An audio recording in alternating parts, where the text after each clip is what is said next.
नमस्कार दोस्तों, मैं मुश्ताक अहमद। आप देख रहे हैं Bharat live TV 24। Sonbhadra bank से 10 लाख कैश निकालते ही शातिर गैंग ने उड़ाए रुपए, लेकिन पुलिस ने रातों रात पूरा खेल पलट दिया। टायर पंचर कर कैशियर को किया गया गुमराह, बैग लेकर फरार हुए बदमाश। लेकिन पुलिस की घेराबंदी में मुठभेड़, गैंग लीडर समेत 2 बदमाशों के पैर में लगी गोली, 3 गिरफ्तार।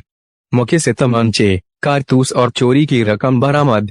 महाराष्ट्र और तमिलनाडु से जुड़ा कुख्यात टप्पेबाज गैंग नाबालिगों का करता था इस्तेमाल। किया गया है, क्या है मामला?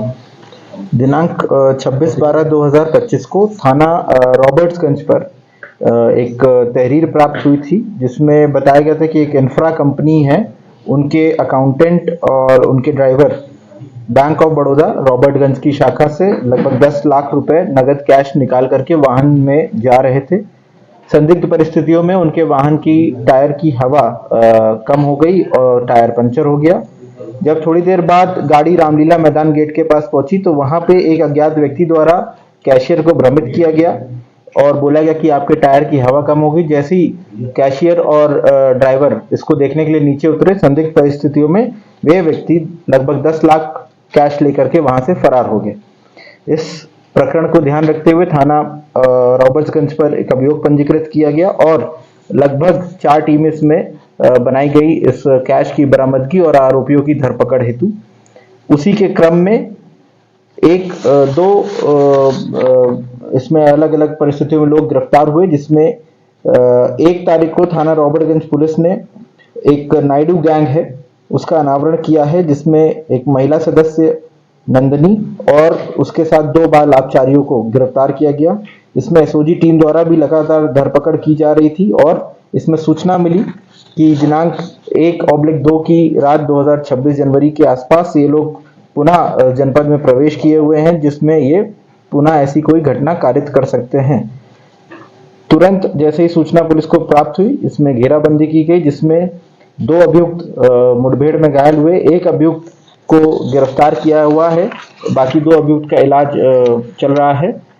इन्होंने पूछताछ में बताया कि ये पूरा गैंग है जो भारतवर्ष में अलग अलग जनपदों में अलग अलग राज्यों में इसी तरीके की टप्पेबाजी और चोरी की घटनाओं को ये लोग अंजाम देते हैं। इनके गैंग जो है ये मूलतः साउथ इंडिया तमिलनाडु को बिलोंग करता है और इनमें से कुछ सदस्य महाराष्ट्र में भी रहते हैं, कुछ तमिलनाडु में भी रहते हैं। इनके बैंक ट्रांजैक्शंस को हमने चेक कराया तो हमारी जो चोरी हुई राशि थी वो अलग अलग घड़ियों में इनके बैंक में डिपॉजिट हुई है। लगभग 8,15,000 रुपए एक खाते में और 40,150 रुपए एक खाते में बैंकों में होल्ड करा दिया गया है और नगद भी बरामदगी हुई है। 100% इसमें बरामदगी 10 लाख रुपए की हो गई है। साथ ही साथ जो कुछ अभियुक्त हैं उनके पास से अवैध खोगा कारतूस और तमंचे वगैरह भी बरामद हुए हैं। ये पूरा गैंग सिर्फ जनपद सोनभद्र में नहीं बल्कि उत्तर प्रदेश के अलग अलग जनपदों में भी इनके खिलाफ मुकदमे लिखे हैं, जिसमें अयोध्या, कानपुर, गोरखपुर और इंदौर, मध्य प्रदेश में भी कई इलाकों में इनके खिलाफ मुकदमे लिखे हुए हैं। अच्छा खासा आपराधिक इतिहास इस गैंग का है। पूछताछ में इन्होंने ये भी बताया कि इन्होंने रॉबर्ट्सगंज में एक घटना अक्टूबर के महीने में भी करी थी, जिसमें गाड़ी का शीशा तोड़ करके कुछ बैग निकाल लिए गए थे और कुछ कैश लेके भाग गए थे। और हाल फिलहाल में एक घटना 13 दिसंबर 2025 को जनपद फतेहपुर में भी इस तरीके की इनके द्वारा कारित की गई है। इस प्रकार एसओजी और थाना रॉबर्ट्सगंज पुलिस द्वारा एक बड़े गैंग को अरेस्ट किया गया है और इनसे पूरी बरामदगी की गई। सर, इसमें बाल अपचारियों का क्या होता है? जो बाल अपचारी उनका क्या होता था? महिला क्या होता था? हाँ, बाल अपचारी इसमें ड्राइवर को भ्रमित करने का और साथ ही साथ टायर को काट देने का काम करते थे और कभी कभार क्योंकि बाल अपचारी दिखने में छोटे लगते हैं तो उनपे कोई शक नहीं करते हैं, तो वो गाड़ी का दरवाजा खोल करके बैग ले जाने में भी वो लोग काम करते थे। कड़ियाँ कैसे जुड़ी सर? पहले शुरुआत कैसे हुई इसमें? जैसे अभी तक यहाँ पहुंची पुलिस, शुरुआत दौर में क्या दिखा है सर? देखिए, शुरुआती तौर पे हमारी पुलिस ने इन्वेस्टिगेशन की तो उसमें हमें सीसीटीवी फुटेज प्राप्त हुई।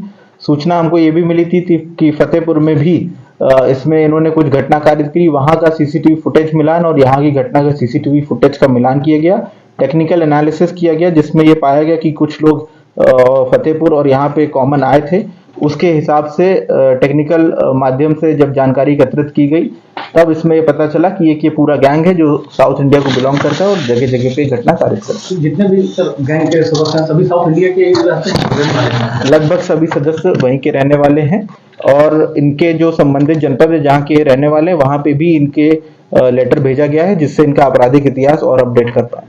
पुलिस टीम को भी इनाम दिया जा रहा है। इसमें 20,000 रुपए का नगद इनाम पुलिस टीम को दिया जा रहा गैंगस्टर की कार्रवाई है सर इसमें? है। बिल्कुल इसका गैंग पंजीकरण और गैंगस्टर की कार्रवाई इसके खिलाफ की जाएगी। नमस्कार दोस्तों, मैं मुश्ताक अहमद। आप देख रहे हैं Bharat live TV 24। Bharat live TV 24 की खबरों का अपडेट हमेशा पाने के लिए हमारे चैनल को लाइक करें, शेयर करें और सब्सक्राइब करें। धन्यवाद।